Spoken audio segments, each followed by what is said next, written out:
You are listening to the Cycling Podcast at the Tour de France, brought to you by iWoka. Flexible loans built for small businesses. iWoka.co.uk. Today we're in Isère.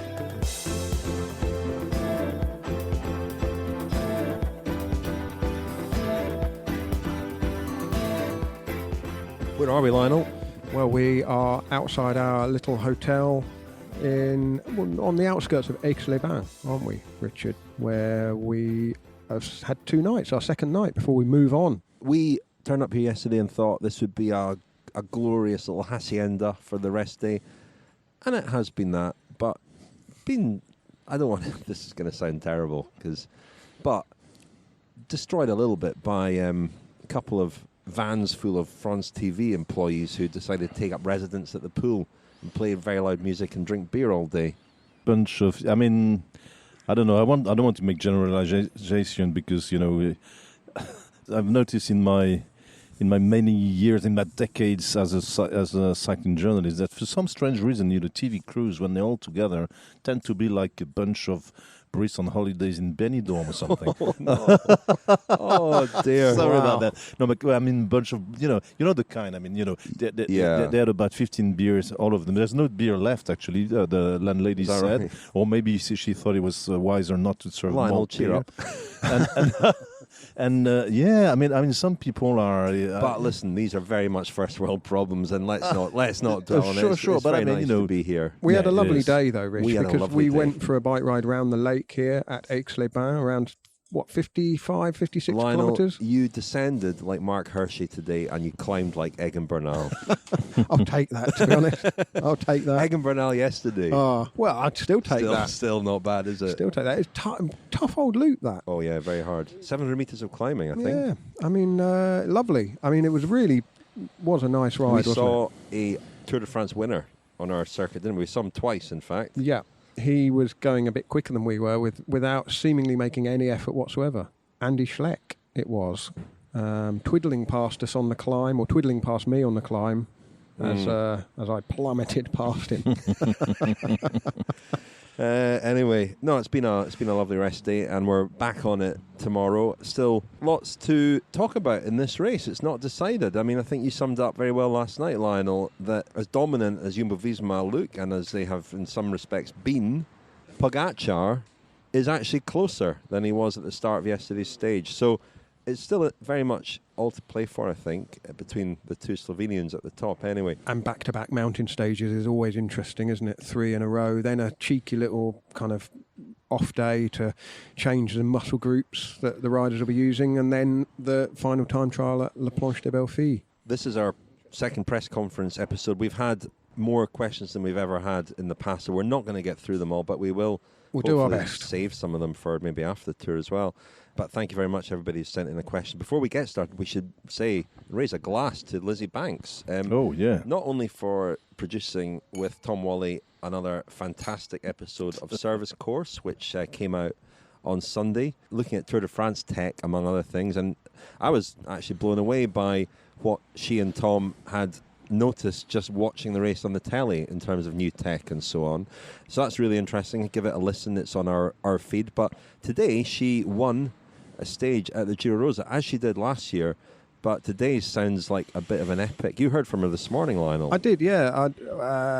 We asked a few questions for an episode of Kilometre Zero that's coming up this week, and I asked how the Giro was going, and she said, I'm tired already, and today we have 180 kilometres, which is just so stupid. And I just thought, when I heard that she was in a break of 2, 7 minutes, 8 minutes up the road, never believe a cyclist when they say they're tired. Wanting to get it over with a bit more quickly, obviously. It's just ingrained to lie about how you feel, isn't it? It's just how it gets into the minds of other people, and possibly even herself, talk herself down before riding. Yeah, I'm looking forward to seeing coverage of it if we can. The coverage of it during the stage was very sketchy indeed, but it sounds like, as you say, it was a long stage and a great win. So well done, Lizzie Banks. Maybe irritation is sometimes also a factor, in going for at least for a breakaway, because some riders prefer on the long day to spend the long day in the front than waiting lamely in the peloton. So I don't know. Lizzie will explain that. But maybe your irritation at the length of the stage was a factor in the reason why she broke away. And if that's the case, I mean, she will tell us probably. As last year, she's keeping an audio diary. She is keeping an audio diary for us, yeah. And that will be out after the Giro Rosa's finished, obviously. Yeah. Shall we go to our first question? Let's. Hi, this is Keith Martin, friend of the pod, Coventry boy, living in San Francisco. I think the tour's great this year, really enjoying the coverage too. My question is actually about how you're putting it all together. How are you getting the daily broadcasts out? How are you recording it? Sounds great, despite the wine and the cafe culture. Love to know. Thanks. Thank you for your question, Keith. To kick things off, I don't know what you mean despite the wine. I think because of the wine, it keeps here another chink. We'll hear about the wine that we're drinking a bit later in the episode. But how do we put it together? This year is more challenging than normal in some respects, and in other respects it's kind of the same. I imagine a similar experience to watching the tour at home, where it looks pretty much the same, but just with one or two subtle differences. Ordinarily, we go to the start of a stage and we walk around the buses and interview riders and team directors, and then we drive to the finish and we watch the stage, and then we do the same again around the buses. This year, the buses are off limits. There's a mix zone where we can go and we can interview riders. That's actually working pretty well, especially if you have a couple of riders in mind that you want to speak to.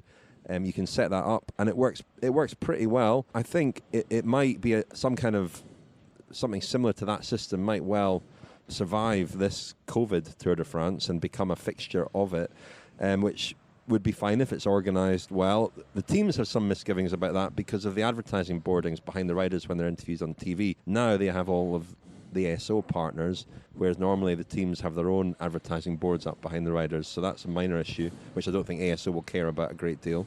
And then we come to our hotel and we tend to watch the race a bit more closely now because we have a bit more time to watch it on telly, and then we record our episode, and that's pretty much it, isn't it? Well, if we need to, some explanation from a team director or whoever, we try to give phone calls to have, an insight after a stage. We did a couple of times. You talked to Matt White one night when we were in after Monteguala, I think, was it? Yeah, I think it was. Yeah, it was after Adam Yates took the yellow jersey. Yeah, absolutely. We did that a couple of times. We tried to Priva. In Priva, yeah, absolutely. It was in Priva. So there's always time to add a little bit of value. I mean, that's one of the astonishing things in this Tour de France. We're far more remote from the riders than we are normally, but it tends to. I wouldn't say work better, but it doesn't work that much worse, because sometimes when we're hanging around the buses, you get all these little bits of information, but maybe we record a little bit too much, or sometimes. Anyways, it's. I mean, we can still go on the other side of the fence from the buses, and we can speak to people across the fence, which we have been doing at the starts. From what we heard from ASO, well, actually Big Boss the other day in the Clermont-Ferrand, Yann Le Moener, that the setup that looks like it's going to be, probably next year, if everything goes back to normal, life won't return to the way it was before COVID. Totally, but apparently the paddock, that's where the buses are. They used to be kind of open, including to the public. If you've been to the English, stages of the Tour de France in the past, at the finish, remember Harrogate. I mean, everybody was around the buses. You could really be very close to the riders. This is finished. This will go away. Normally, the paddock where the buses are would be closed. And barriered, and only the only journalists, the staff obviously, and the teams invitees will be allowed in, and that the same setup might be put in place at the start also, which means that in the future, well, sadly, but probably the fans will be kept away from the riders a little bit more than in the past. Just a quick update from Lizzie Banks, who I made the comment that never trust a cyclists when they say they're tired. She said, I was tired. I spent the first 30 kilometres at the back. Not a bad day, though. I still think 110 miles is stupid. But then again, she says she also won the longest stage of the Giro Rosa last year. So maybe you're right, François. She's also sent me a separate message saying that she's just realised that there was no live coverage of her stage win. That's unfortunate. You are listening to the Cycling Podcast, brought to you by iWalker. Flexible loans built for small businesses. Join 50,000 customers taking on life's twists and turns and scaling new heights with iWalker. If you run a small business, find out more at iWalker.co.uk. iWoca.co.uk. Thank you very much indeed to iWalker, our title sponsor. We're very grateful to them for their support. If you run a small business and you want to find out more about what iWalker can do for you, go to iWalker.co.uk, iwoca.co.uk. On with the next question. Hi guys, it's Jim Cotton from Oxfordshire here. Firstly, the obligatory thank you very much for all the awesome episodes. I look forward to them almost as much as I enjoy watching the stage itself. So I've got two questions. The first, which I guess is more directed towards François, which is, given how much priority and weight there is on the Tour de France in cycling and cycling media in general, what's the view among the French of the Giro and the Vuelta? Does it get much coverage? Is it given much weight? And the second question, I guess, is just in general about Team Sunweb. What were your expectations for them before the race? And obviously they've absolutely flourished with Cees Bol coming close and Mark Hirschi, absolutely dominating the last week or so. Where do you think it's come from, and what do you see their future being? Thanks. Thanks for your questions, Jim. The first one is directed at you, François. Yeah, well, let's face it, the Giro and the Vuelta for the French generally are not much at all. There is live coverage on the same channels as as the rest. I mean, Eurosport mainly, of both of them. The problem is that for the Giro is the same time as the French Open tennis, which is one of the great rendezvous for the French public. Watching it from home and sometimes at work as well. So it clashes with one of the major sports events, in a little bit like Le Tour and Wimbledon. So I guess the Giro gets play. Of course, there are stories in L'Equipe, and you can watch it on several channels. But for the general public, it's not much. I mean, if you ask the general public about Italian cycling, they would probably mention Fausto Coppi and Gino Bartali, and that's about as far as it will go. That's sad, but of course for the cycling fans, the Giro is important, but it's only for the real cycling fans. Same with the Vuelta, taking place in September when people are back at home, back at work, and kids are back at school. So the Vuelta gets very well. Once again, it's showed live on TV and on Eurosport and other channels, but on GCN. But same as the Giro, very little play unless a French rider leads the way. And yet, with the Tour de France in its September slot, the TV audience figures are up on recent years, which is interesting. Yeah, because Le Tour in itself is a national monument, and people watch it,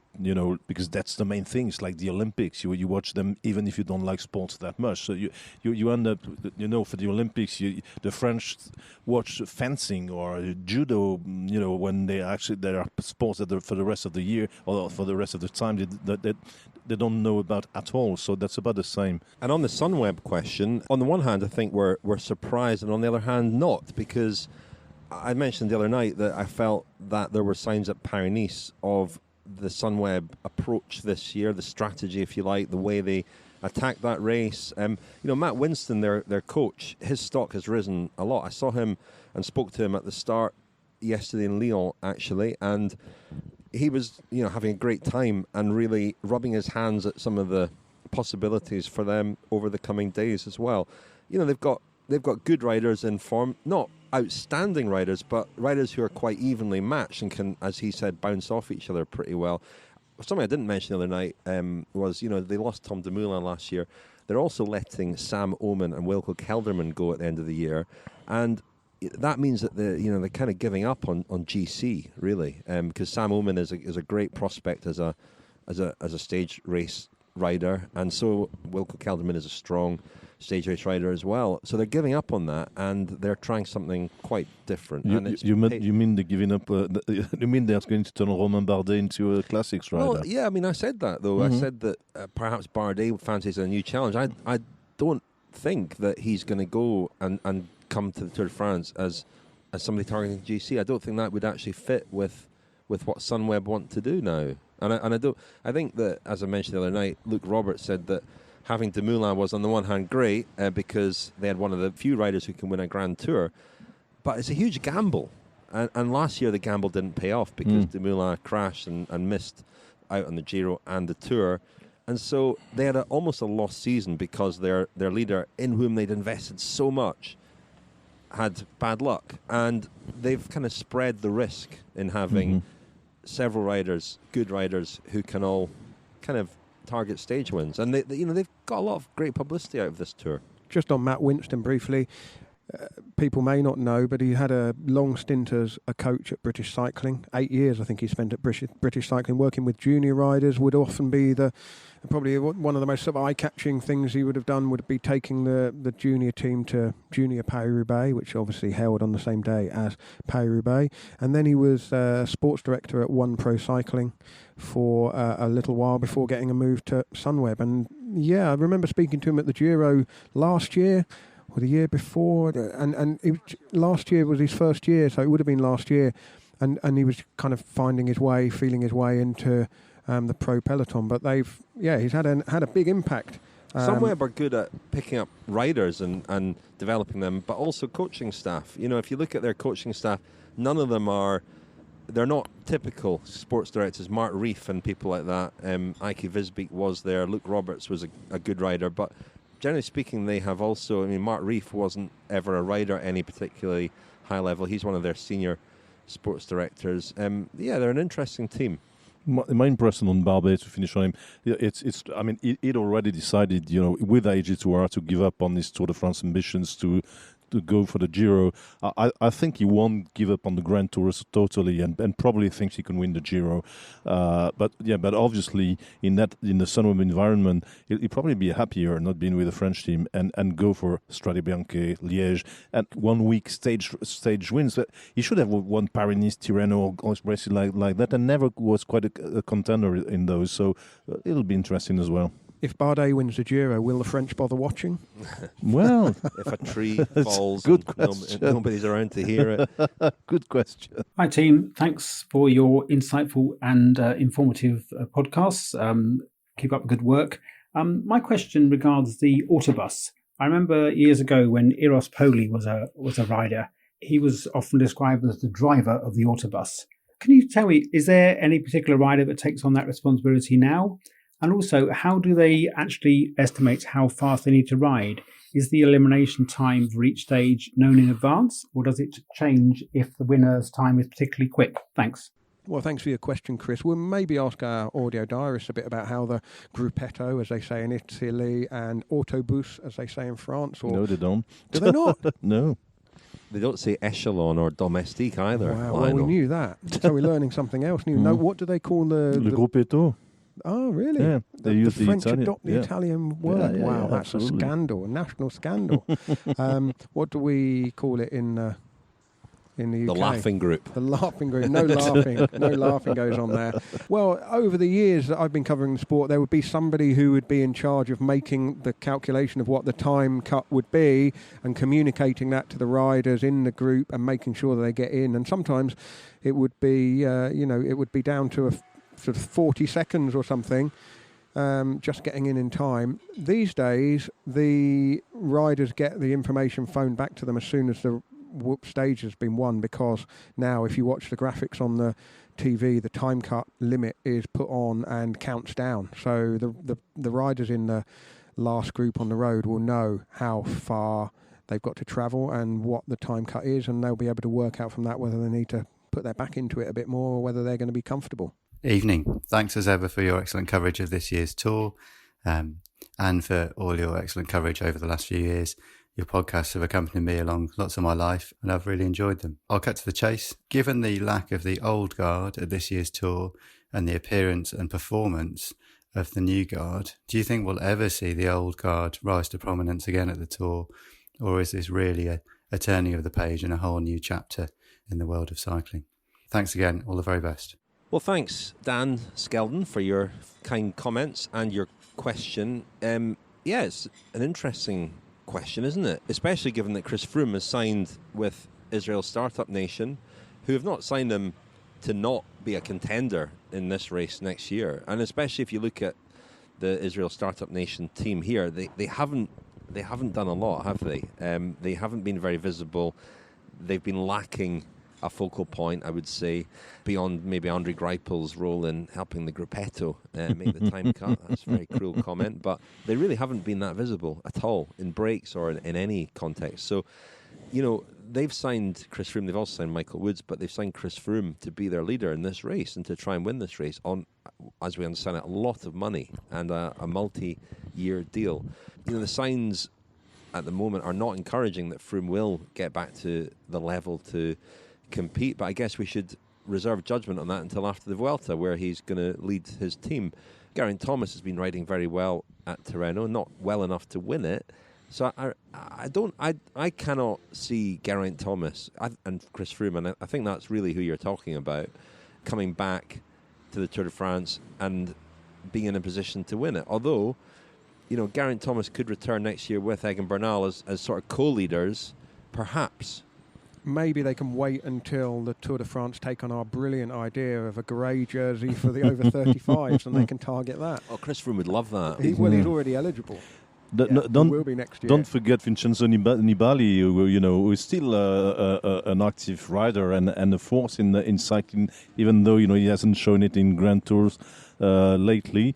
I don't know. I think it'd be fanciful to see Geraint Thomas. Yeah, Nibali finished second at the Giro last year. That's what I'm saying. I mean, Geraint Thomas finished third in the Tour last year as well. But once again, second. Second. Second. Second. Second. So I mean, but even Tom Dumoulin looks old guard now with all these young guns coming up. For some strange reason, the one I really wouldn't rule out is Chris Froome, because we don't know. We see the other keeping on riding, and they've had a full season last season, and have seemed to be a little bit below par. But it was not the case for Chris Froome. We really don't know what he has left in himself, and he's a guy who's shown for. The last decade, how many Grand Tours? I mean, he's made for Grand Tours. He knows how to win those. He has the experience. He cannot have lost totally his physical abilities and his knowledge of the race, within a year and a half. Well, let's see. We've seen late surges in careers by this type of riders. So I would agree with that, because I think the thing often that goes is the desire, and I think the desire is there with Froome. Yeah. But you mentioned Dumoulin. I mean, Roglic is older than Dumoulin, actually. So I wouldn't discount Dumoulin either at this point. He's also coming back from a bad year, and I think returning to a level, and I think he'll be better next year. I agree with you, François. I wouldn't discount Chris Froome, actually. Hi, Richard, Lionel and François. I'm Venkat from Bangalore, India. I've been listening to you for quite some time now. Talking about cycling in general, I was just wondering, as journalists, if you've come across any discussions within the cycling fraternity in Europe, Europe being the cradle of cycling as a sport and is even today the heartland of cycling. Have you come across any discussions on UCI thinking of organizing a world tour event in India? It might be difficult for the teams in terms of logistics, or maybe the Cycling Federation of India that's not showing much of an interest. So I just wanted to know from you, what are your thoughts on organizing a World Tour event, maybe a one-day race, or maybe even a stage race, sometimes even a Grand Tour. I don't mind if that happens. Thank you. Well, thanks for your question, Venkat, and it's fantastic that you're listening to the cycling podcast in India and following the Tour de France. It's one of the great things, isn't it, about the internet, that it crosses all borders and boundaries, and it's easy, I guess, for you to listen to the podcast and follow the Tour de France from India. So that's nice. The short answer to your question is I don't know.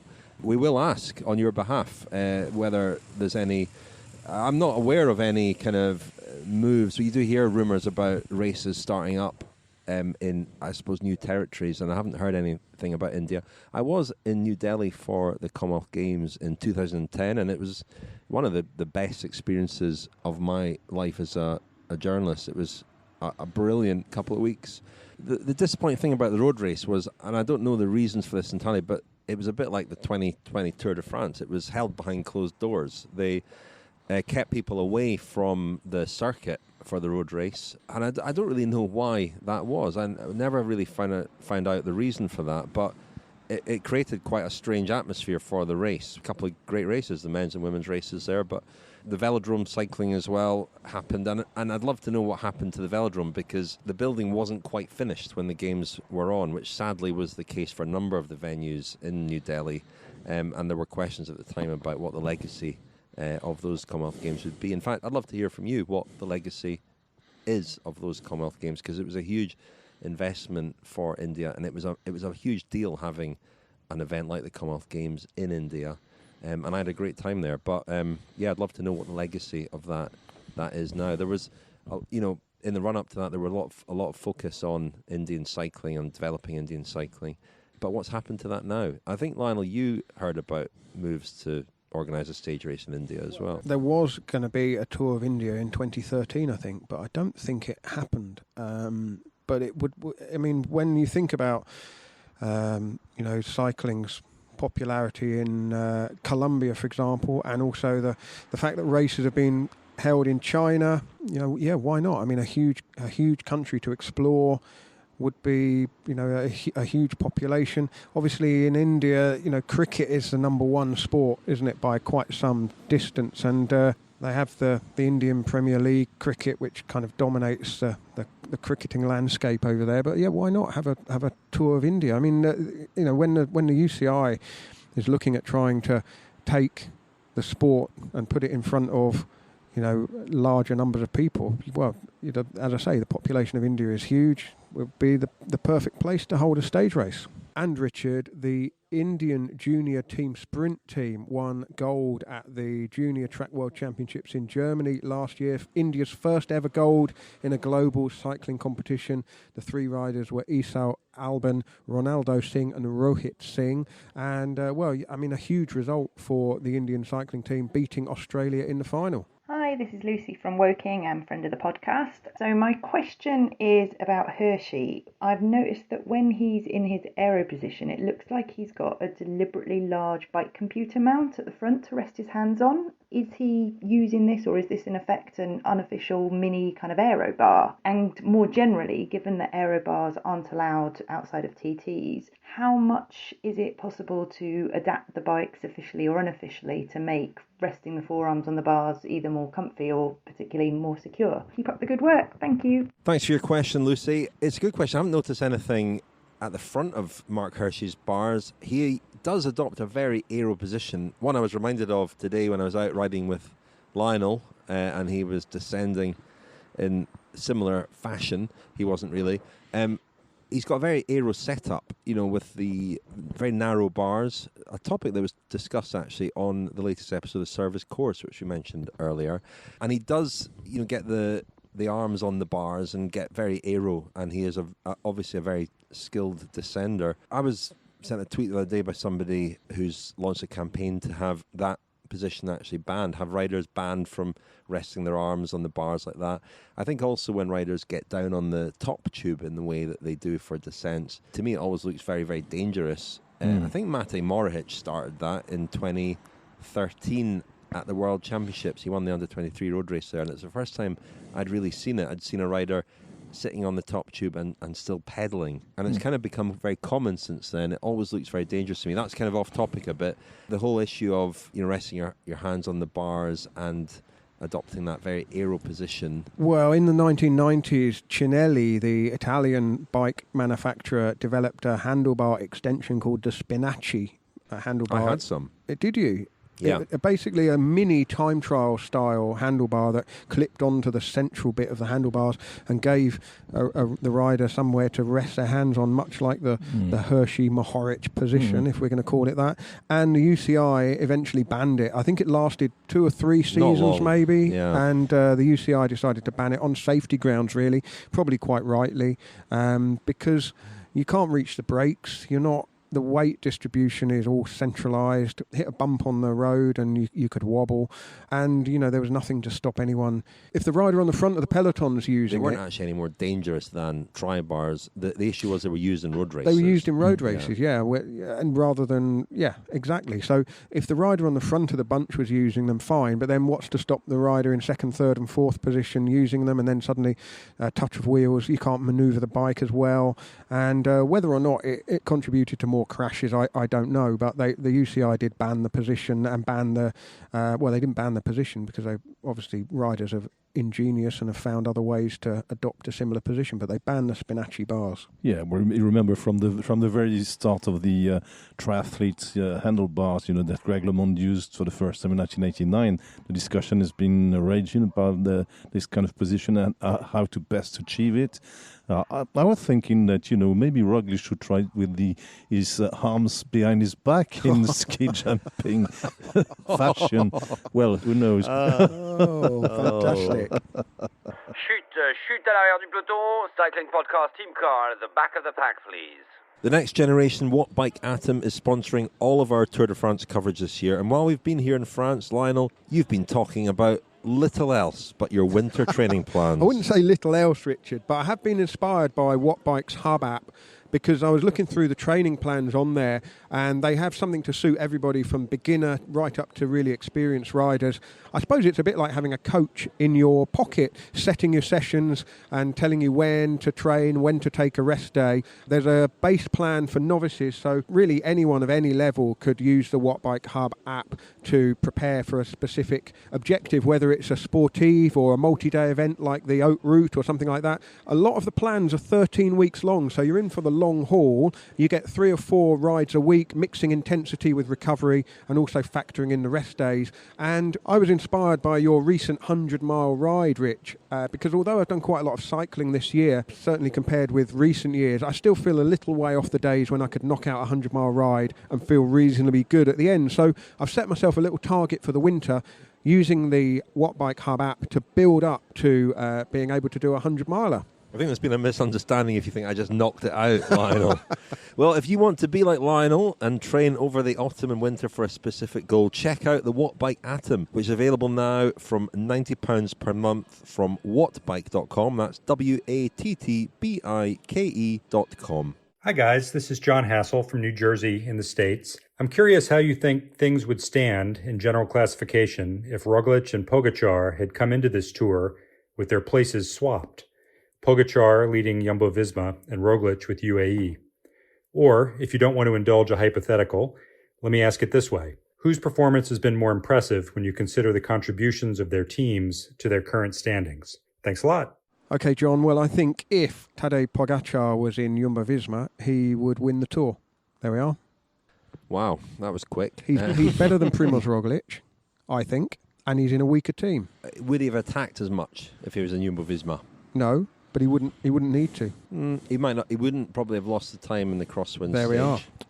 I still think, famous last words, and everybody will laugh at me probably in a week's time. But I think Tadej Pogačar is going to win the Tour without being in Jumbo-Visma, which is the best answer to your question, I guess, if it's true. Hello, Cycling Podcast. Joss here from Glasgow. Wondering about the ongoing, pretty alarming Twitter feud between Monsieur Thomazeau and Mr. Freeb over French versus Italian cuisine. Wondering if we could get those two together, maybe for a coq au vin followed by a tiramisu to sort this out. Well, François, this is the feud between French cuisine and Italian. What's Italian cuisine? Cuisine's a French word, no? It's a French word, yeah, absolutely. So, have Italy even got a word for... Cucina? Cucina, yeah, cooking, kitchen. Well, the fact that the French own the word for fine food tells us all we need to know. And I'm only saying that because I'm sitting beside François. If I was sitting beside Daniel, I would be defending Italian food. It's a pointless. I think the main dispute is this one. I love Italian food. I really love Italian food. It's great. It's absolutely brilliant. I love Chinese food. I love Indian food. I love Scottish food. I love haggis. I love. I also love English food. I mean, Yorkshire pudding and steak and kidney pie and everything. I love all kinds of food, right?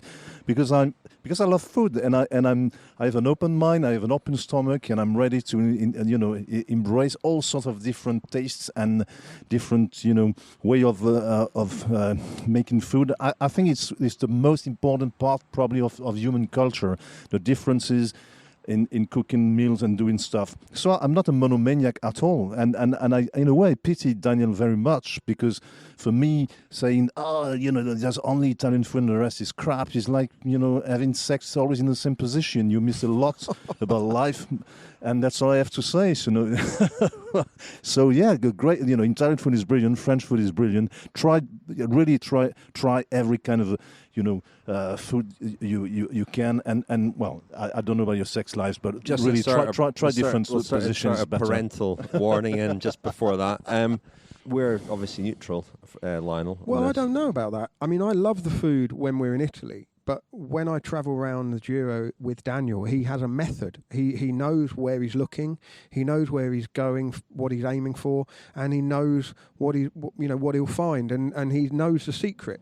When we're here on the Tour de France, and in recent years travelling with you, François, you've helped us unlock the door. You've helped us steer away from the obvious traps, and I now recognise them for myself. It can sometimes be as simple as the awning on the restaurant is old and faded and doesn't look like any care has been taken, and the menu is laminated plastic. To steer away from these places on the town square next to the railway station, and it's just about unlocking the secret. And then when you do that, you discover the best that France has to offer.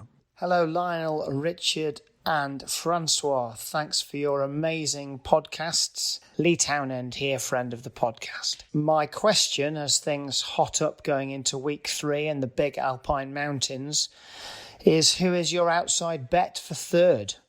It looks like a 2-horse race for the podium between Rog and Pog. It really is spicing up for who's going to take that third position. A lot of strong riders showing strength. Adam Yates, people like that. I would love to see Richie Porte do it. I think he's riding strong and looking really good. But based on how it's all looking and the size and the amount of mountains still to come between here and Paris, who's your outside bet for third? Thanks. Thanks for your question, Lee. It's a great question. Outside bet, I suppose they're all outside bets for third, aren't they? The riders who might finish on the podium. Who's yours, Lionel? Miguel Angel Lopez, I think, will finish third. Simple as that. Wow. Rigoberto Urán will finish third. Well, I think actually Lopez as well, but because you've picked him, I will go for Richie Porte as well. I mean, the time trial will suit him, if it's close. He will suit Rigoberto Urán as well, isn't he? He's rejuvenated, Richie Porte. So what a fantastic result that would be for him to finish third. I'd be pleased for him. Hello, Richard, Lionel and François. Great coverage of the Tour de France as always, and in old radio parlance, long-time listener, first-time caller. But my big burning question I have for you all is, how is Lionel getting on with his Panini sticker book album? Thank you. Well, Neil, I would say I'm about 58% completed, and I have hundreds and hundreds. Yeah, have hundreds and hundreds of swaps. I mean, one batch, I got 3 Gregor Mühlbergers in, like one in each packet. It's a swizz, this. I mean, I can see... Nobody needs 3 Gregor Mühlbergers. I can see why François' rates for writing little paragraphs of text were so high, because they're rinsing me, Panini. Well, did you at least read my fabulous text? No, I'm too busy trying to stick the stickers in very straight. I've got a couple that are a bit wonky, and it's playing with me. Where's a hot spot for Panini stickers? Is it because school playgrounds used to be the place for the football stickers. Maybe we'll drop you at a school playground one day, Lionel. You can go in there with your little bundle of stickers. Can you swap these days with the social distancing? Excusez-moi. Well, I've already promised my swaps to a couple of listeners. Moyen Islam is one, and another listener wrote to us. Gregor Mühlberger. Yeah, but I hope you put gel on each one of your stickers. They will be disinfected before I send them off. Yes, don't worry. But I'm hoping to complete it. I'm looking at the services tomorrow to buy another €40 worth of stickers. Don't worry, friends of the podcast. Your subscription money is not. I repeat, is not going into Lionel's. I'm spending my own money on this. When you're given all your swaps, we could maybe offer one of our listeners a second 58% filled Panini album, because you probably got 2 there. I'm looking forward to filling a whole page with Gregor Mühlberger. Hi guys, this is Paul Weston from Newmarket, just outside Toronto in Canada. Really enjoying the coverage as always. Last year I was in Harrogate for the World Championships, and on the Friday afternoon I went into Betty's tea shop to get out of the rain and ended up sitting at the table next to Richard, who was having a chat with Lizzie Banks, and I was fortunate enough to be involved a little bit and got a few great photographs. And I was just wondering, because Betty's is synonymous with the Harrogate cycling scene right on the finishing straight for the World Championships, if you have a favourite and notable coffee shop, tea shop, bar, restaurant that you'd associate with each of the races that you attend. Anyway, thanks, and keep up the fantastic work. Well, obviously, as we said many times, I mean, and it's mine, so I've kind of forced my comrades to like this restaurant, because if they don't, they'll be in trouble.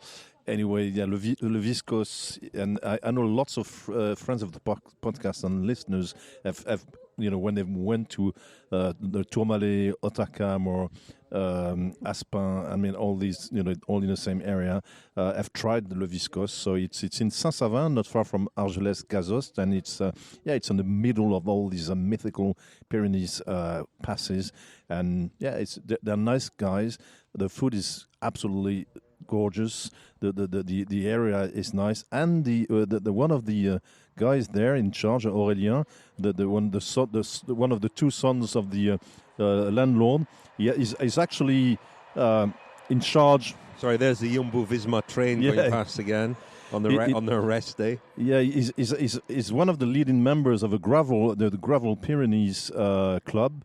So if you're into gravel, you want to be in the Pyrenees, go to the Viscos, if only, for food, for sure, but also to ride your bike in the gravel roads. One of my favourite meals on the tour over the years, François, was at your friends Peter and Virginie's house, where we had curry. Yeah, that was great. Wow, wasn't it? that was great. Just very, very welcome indeed. Not sure they're open to the public though, are they? Unfortunately, well, they were. I think they couldn't sell their place because of the coronavirus situation. So I think they're still there. So it's just outside Millau, and it's called Le Petit Château. Look it up on the internet. They're probably, and if you go riding or visiting Aveyron and the Millau region, well, just get there. It's as you discover this great area to go there. No, it's not easy to get there by car, but it's nice to get to ride around there. On gravelly roads again. Hi guys, this is Rob from the UK. I always enjoy your discussions of legendary riders and stages from the past. And I was just wondering, who do you think would win a cycling history pub quiz between the members of the cycling podcast team? Feel free to rank Daniel too in his absence. Thanks very much. Well, I think I would finish third. If it was me, you and Daniel, I feel. Depends what the questions are. Well, obviously. I mean, if they were questions I knew the answers to, then I'd probably do very well. I think I'd do better than Daniel on aspects of anything related to British cycling, Britain. Exactly, yes. I'm quite good on sort of tour history, I think, but he'd trounce me on the Giro. And on certainly mountains and things like that. That's his specialist knowledge, isn't it? Anything that was covered by Cycling Weekly in the late 80s and early 90s, I know every issue pretty much off by heart, so that'd be fine. So who won the bar here? Or the funny thing about round 2, the Essex Grand Prix, Richards. The funny thing about these things is, as kind of an expert in cycling or historian of cycling, you know more about the races you haven't covered than the ones you've been at. But for very strange reason, the memory is not the same. You remember feelings, you remember events, but you just the name still kind of slip, out of your mind when you've actually covered the race. So, so personally, I've been covered the Tour for the past 30-something years. I'm terrible at those tours. I'm very good in the 1920s and 1930s tour because I wasn't born. Well, a little shout out here, a little plug for the Kilometre Zero episode with Chris Thompson, the historian who wrote the book, The Tour de France, A Cultural History. And reading that book, I learned so much that was fascinating about the origins of the Tour, the 1920s and the Pélissier brothers, and it's 1950s especially, actually, in that era with Bobet and Coppi and Bartoli, well, a bit before then, Koblet, Kubler. Just fascinating. And, it was a very good book for sort of leveling up every year. You find yourself, I think, as I said in the episode, as interested in the 1925 Tour as the 1995 Tour, probably more so because the 1995 Tour was pretty boring. But, some of those stories and some of those races, and when he puts them in their historical context, as he does so well, you become so interested in it, and it's a great book for learning about the Tour over its whole history. Yeah, one thing I can tell you about the Metz guy, Romain Metz and Sylvain Metz, none of them were ski jumpers. The Cycling Podcast is supported by Science in Sport. Science in Sport, fueled by science. Thank you very much to Science and Sport for supporting the Cycling Podcast, as they've done since the 2016 Giro d'Italia. If you wanted to get 25% off all your Science and Sport goodies, and they saw me round the lake today, Lionel, I had a little sneaky caffeine gel. Oh, I thought you might have done. Dancing on the pedals there, and it wasn't all on bread and water, Lionel. Interesting. A little bit of sneaky help there from Science and Sport. If you want 25% off, go to the website scienceandsport.com and enter the code, François. SISCP25. Fantastic. Well done. Next question, please. Hi, Richard, Lionel, and François. I'm Julian from Belgium, living all the way in Singapore. Really enjoying this year's tour and loving the podcast as usual. I have a question about the King of the Mountains classification, and I wondered what your thoughts are on it. Because I seem to remember, when I first started watching cycling when I was a kid, going back 30 years ago now, but, teams took it really seriously, and I seem to remember it used to be quite competitive, with top climbers winning the jersey, like Claudio Chiappucci, Tony Rominger, Richard Virenque, but more recently, in the last 5-10 years or so, I would say, there's been a lack of interest in the jersey among teams, and if you look at this year's classification in particular, I wouldn't say there are top climbers really going for the jersey. So I wondered what your thoughts are on that, and then what can be done to revive the interest in the polka dot jersey. Loving the podcast, and thank you very much. Keep up the great work. Well, the French are the champions of the King of the Mountains at the moment. The last three winners are French: Romain Bardet, Julien Alaphilippe, Warren Barguil, all won in slightly different circumstances. I mean, Alaphilippe was kind of swashbuckling and won a couple of stages on his way to getting the jersey, as did Warren Barguil. Romain Bardet, it was a bit more of a sort of consolation prize for him last year, really. Yeah, but the rules had changed as well a little from the previous years. It's kind of once again, I think it's been a consolation prize, the polka dot jerseys in recent years for the French, because they're unable to win the yellow. So there you are. But I think, we've seen in this tour, the jersey has been held for so long by Benoit Cosnefroy, and the points on offer are really, really low until you get to the final week and the mountains come thick and fast. And I suppose it's balancing up, tempting somebody to target the jersey in the first couple of weeks with the risk that the jersey ends up being won by the yellow jersey anyway, as happened when Chris Froome won it in 2015, kind of by accident, just by dint of being up there. You want to try and tease that balance and have, it would be nice to think that, say, if Miguel Angel Lopez realises he can't win the Tour de France, but could perhaps get on the podium in third place, then might come out and chase some points. But while the GC, it's kind of a consequence of keeping the GC so close. Nobody wants to go off and waste their energy on King of the Mountains points while they're still a live threat in the GC. Yeah, they haven't found the right balance at any time. I mean, when you had guys like Lucien Van Niemt or Richard Herrera, Robert Miller, yeah, I mean, the jersey had real prestige there. Yeah, but the thing is, these guys knew they were not going to win the Tour, and so they really focused on. They were absolute great climbers, and they knew that probably their only chance was to.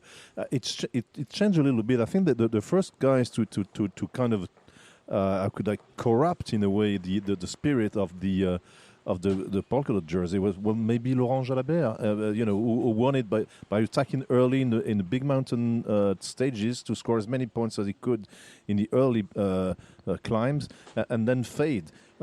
So they try to avoid. That's the way a lot of the French. Thomas Voeckler did the same.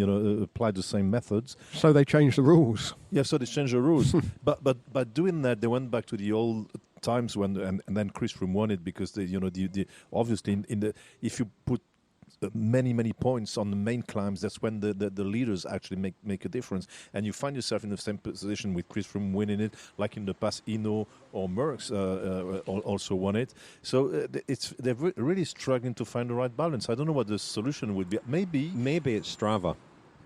Well, we've said this before, haven't we? If it was done just on the climbing times and with an accumulation of climbing times on the mountains, you would find out who the quickest climber was. Wouldn't that be more interesting as well? It would be, probably, yeah. It would be. I also think that the King of the Mountains competition in the Tour de France. I mean, we're the ones that called it the King of the Mountains. It's the Grand Prix de la Montagne, or the meilleur grimpeur, the best climber, isn't it? But the reason it has so much kind of appeal, the romanticism of it, is purely the jersey design. Really, the white with the red dots is. I think there's a romanticism to climbing mountains as well. Yeah, but I don't think you look at go hand in hand. You don't look at the Giro's mountains jersey with quite the same sense of it but being. It's also, I think, part of the legendary climbers in the past. We made that point very often that the pure climbers rarely win the Tour, and when you get guys like Bahamontes, Van Impe, or even Virenque in a way. I mean, these guys were pure climbers. Their only chance to express themselves was by winning the polka dot jersey, even if two of them won the Tour. You've made the point, François, before that pure climbers don't win the Tour, and that it's the riders who win the Tour, and especially win the Tour more than once, are time trialists who can climb. And that's Primož Roglič. Mm-hmm. And somebody actually sent me a message today suggesting that Bernal fell into that category of being too much of a pure climber and therefore perhaps not a multiple Tour de France winner. Yeah, that's a good point. Just to go back to the previous question about quizzes and tie it in with the King of the Mountains, when I was at secondary school in the first year in French, in French, something that still burns today actually, in French lesson, one of the questions was... Où est la piscine? No. Well, it was that as well. C'est là-bas. One of the questions was, what jersey does the leader of the Tour de France wear? And I've obviously put yellow jersey, le maillot jaune, spelt it all out. This is like the first year at school. And I think her name was Julie Sanderson, said the white with red dots, and that was given as the correct answer. Julie, I was if you're listening. Lionel's still hurting. Next question. Hello, Richard, Lionel and François. This is Catherine Elliott, friend of the podcast from Sydney, Australia. I've always loved the rider diaries you include in your podcasts, and they frequently give a perspective on the race that is intimate, revealing, and often unexpected. And it's such a great idea to extend the quantity of diaries this year when physical distancing rules must make it hard to gain access to riders. However, I'm always surprised at how many riders you get to keep diaries and how diligent they are in their recordings. I would have thought that after a day of such physical exertion, together with stress and responsibility, the last thing they would want was the commitment of keeping an audio diary. So I wondered, how do you pitch the audio diaries to riders? Do you have a good strike rate, or do many people say no? Do you pay the riders for their contribution? And do you find there's much interference from the teams in the tour diaries, with press officers or team managers wanting to screen rider outputs? Thanks for the excellent tour coverage. It's been a cracking race this year. Thank you, Catherine, for the question. It's a great question. This started a few years ago with Joe Dombrowski, didn't it? At the Giro, we asked him to keep an audio diary for us. And he did a very kind of quirky job. It was quite esoteric and unusual, but very entertaining diary. I think Ian Boswell then kept a diary for us at the Tour de France. Did we get anybody else in the interim to do diaries? I can't remember now.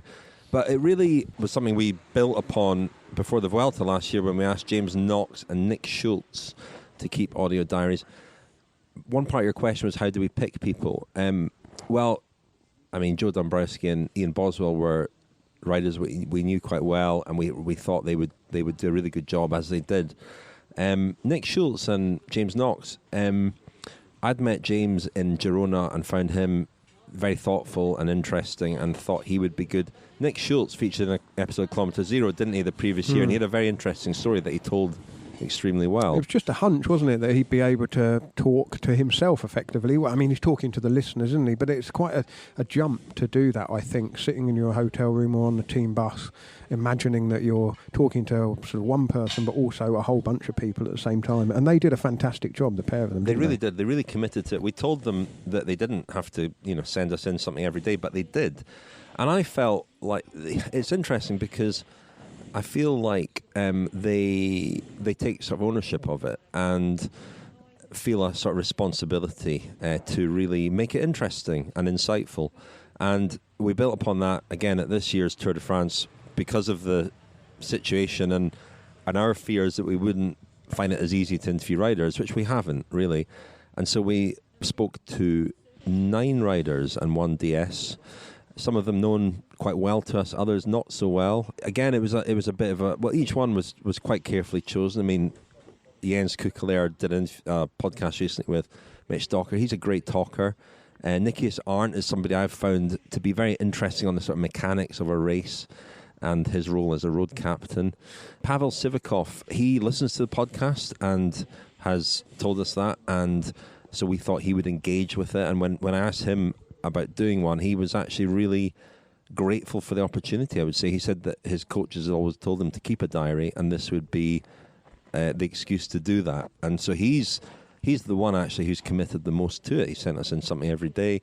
I could pick out other names. Michael Morkov has been brilliant at really taking it seriously, trying again to give us insights into his race and his team's race. And the riders and staff, well, we've got Tom Southam as well, EF Pro Cycling Sports Director.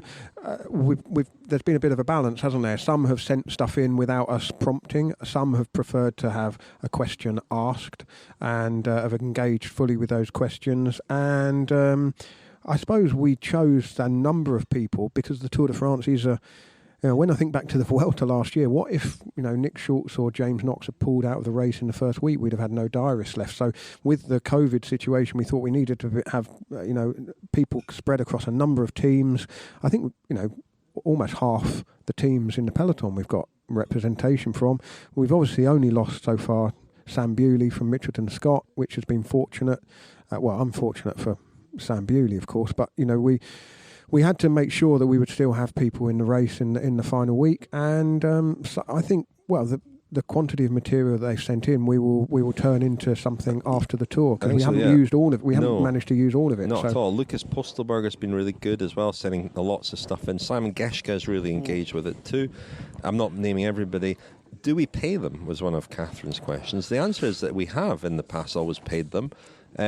We aren't paying them this year as such, but we are sending them lovely gifts. A Stacey Snyder Tour de France mug. They will each get one of those, which we think is a nice gift to give. I think in these kind of special circumstances, we've had to spread our net a bit wider, and teams and indeed riders have sort of understood that. And we're very grateful to them for engaging with it in the way that they have. And just on Catherine's last point about interference from PR people, well, there hasn't been any. I mean, I think the only difference with an audio diary is that you put out the question and then you take back whatever the answer is. Where if you have a face-to-face conversation with somebody and they don't really answer the question first time round, you can ask the same question a slightly different way until you kind of get something. I think there are obvious flaws with it. If say one of the riders who was one of our audio diarists, if a rider on their team was busted for doping, for example, well, we would obviously ask them about that and want them to talk about that. But ultimately, it's on their terms. And that's the thing that makes it really good, but can also, in that circumstance, be a problem. So I agree with that. You know, there are pluses and minuses. It's not going to be a substitute for interviews. And we've done interviews face-to-face and over the phone at this tour. Next year, hopefully, it will return to something approaching normality. It's a great sort of... to give us sort of three-dimensional coverage of the tour. It is great to hear the perspective, and as lots of people have commented, there's a sort of intimacy between somebody talking into their phone, having thought about what they're going to say, knowing that people will be listening, but it really sort of takes you into their hotel room or onto the team bus or wherever it is they're recording. James Knox at the Vuelta last year, he had such an interesting race, and he really did share that with our listeners, which was fantastic. And I feel that Pavel Sivakov's done that, actually, because he had a difficult start, a couple of crashes, and he sort of shared that. And so has Ryan Gibbons, who I didn't mention earlier, but he also has had a tough time and has shared that in a way that he might not have done had we been standing in front of him with a microphone outside the bus. He might have been more guarded in that scenario.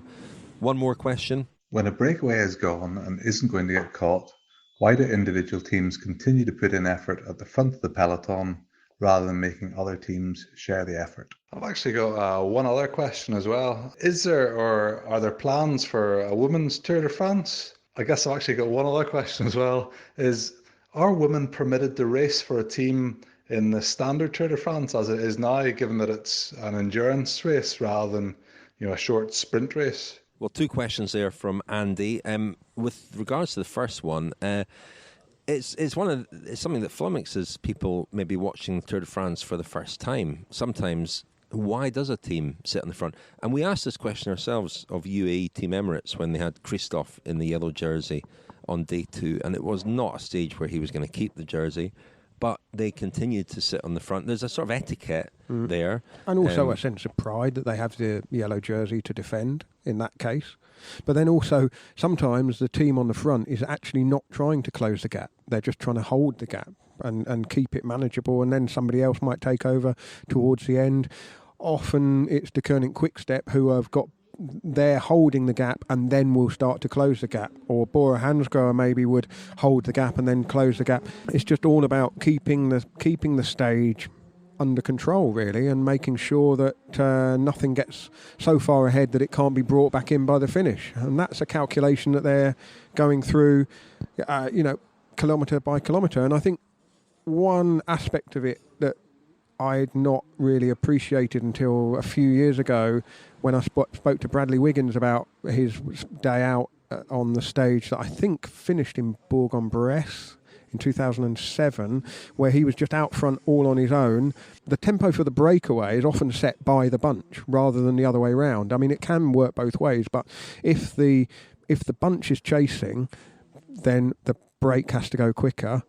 If the bunch backs off, the breakaway slows down. And that sounds kind of counterintuitive. The idea, you would think that the break is always trying to go as hard as possible, but it's not necessarily. They're trying to get as much up the road as they can without the break chasing them too hard. It can also work the other way, though. I remember the stage a couple of years ago, Yeli Walais won in the Vuelta, where he was part of a very strong break, and they deliberately sort of backed off in the break, sort of lulling the peloton into a false sense of security. Yeah, but it can work. It can work both ways around. And then he won the stage. But the idea that the break is setting the tempo always is not necessarily the case. And also the role of the team at the front changes during the stage, because if you have a man up front and you want and in his position to win the stage, then sometimes the team goes to the front to protect the lead of the breakaway so that guy can win the stage. So I mean, there are many many different occurrences and many different strategies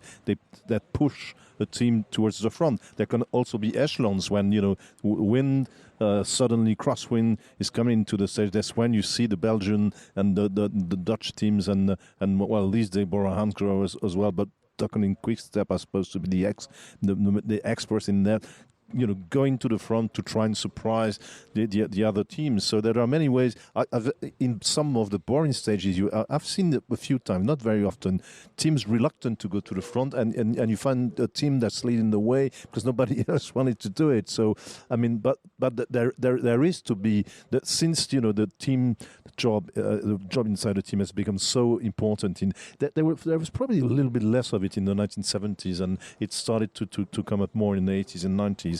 That teams are riding together, like in trains, like we mentioned in the past. Then obviously, a team has to lead the way.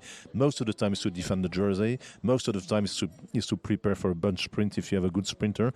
But as we said, there might be different little reasons to do that. I think I said Yeli Wallais before I have the pronunciation police on my back. The other question from Andy was about women's Tour de France. I think we half expected an announcement during this tour about a new race in 2022. We know it's going to happen, or certainly the ASO are planning for a week-long stage race to start.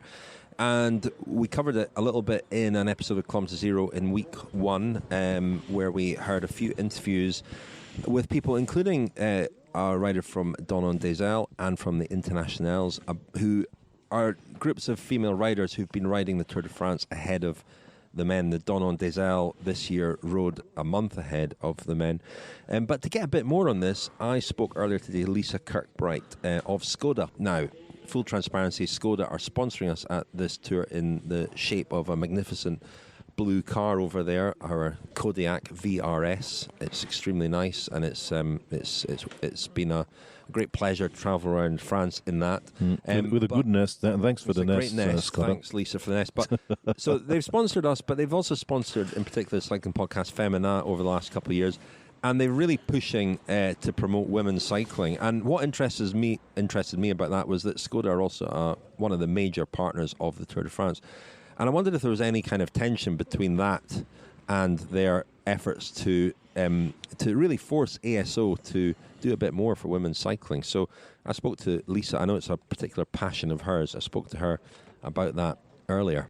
When you look across each of the races that are out there for men and women, and from our own perspective, how we look at cycling, and essentially we love cycling. We've got a big background in it. We've come directly from there, and we believe that everybody should be afforded the same opportunities. And when we look really closely at our partnerships, we spend a lot of time building up those rights partnerships. So we've got the Women's Tour and the Tour of Britain, where we can see for the first time we get parity in prize funds for both men and women. And that feels like that should be the normal. And then the more you look at it, the more you kind of say, actually, I'm not sure the women are getting the same opportunities. And we look at the number of elite riders, we look at the number of races. And I just think, for fairness, we should all be given that same opportunity. So when we come across people like the Internationales, who a bunch of women who work really hard, train really hard, have proper jobs and kids and lives, and they want to go out there and make some noise about that disparity, I feel really privileged to be in a position that we can support them and help them call that message out to the powers that be. I mean, it's interesting because among the powers that be are ASO, of course, and as I say, Skoda are a main partner of ASO. Is there any tension there at all between that sort of campaign and Skoda's relationship with ASO and its status as a main partner? No, not at all. There's absolutely, we watch the Tour de France. It's the coolest race. It's, one of the biggest sporting events in the world each year. And we look at it and we celebrate it. And when we look to things like the La Course and we see some of the finest, most exciting races racing across that whole event, we kind of go, well, can we just have a bit more, please? Because actually this works really well. We know the commentators love it. We know that you guys watch it and you get so passionate about it and excited about it. I think, just wouldn't it be wonderful if we could do that more often and see more of it? And I think, I don't specifically work with the ASO, but I know that the relationship our global team have with them is really positive, and we're always looking for ways to step things on, and we can see that more and more as the ASO sort of keep approaching that conversation, and each time we feel like there's a bit of progression being made, and I'm hoping it's a matter of time now before we see a formal announcement to say, do you know what, let's see a female Tour de France in whatever name or guise it comes in. I'm super encouraged and I'm so excited that, what's happened here is people have been listened to. And I think that's by nature of the way that Donnons des Ailes and Internationales have made their message be heard. It's been a very passive show of support for women's racing. It's been a really positive message to everybody out there. And for us at Skoda, we've been delighted to be able to say, hey, there's some really important messaging going out here. Let's just help you amplify that message and share that story with the public. And what we've seen throughout is that men and women alike have been really supportive of that message. It's like a dad being able to tell his daughter that she can do the same as his son can do. And it's really positive inclusion that's really inspired us to be part of it. And it's, we think back to Skoda's heritage, and we were born on two wheels, as we like to say. And back in 1895, as the company sets up as a bike company, a mere 4 years in, that company is realizing that they need to get women mobile as well. So how do we evolve bikes so that women can ride bikes? So it's been something that in Skoda's heritage has been about inclusivity since day dot. So that was Lisa Kirkbright from Skoda, and I think that pretty much concludes our second press conference episode. Has it been a bit of a marathon? I think it has. Some great questions. I mean, we didn't get to all the questions, and we did get a whole batch. Not by any means. We did get a whole batch of questions about concussion, the issue of concussion, especially following Romain Bardet's crash the other day. We're actually going to put those questions to some of our audio diarists and see what we can do before the end of the tour. But yeah, we'll play the questions and the responses from our audio diarists and perhaps one or two other people as well, including doctors, before the end of the tour. Yeah, but we got loads and loads of questions, and sorry we couldn't get to them all. But it's been fun. I don't know how long we've been going for, because I broke off in the middle to go and interview Richard Pluga, the boss at Jumbo-Visma, and hopefully we'll hear that interview later in the week as well.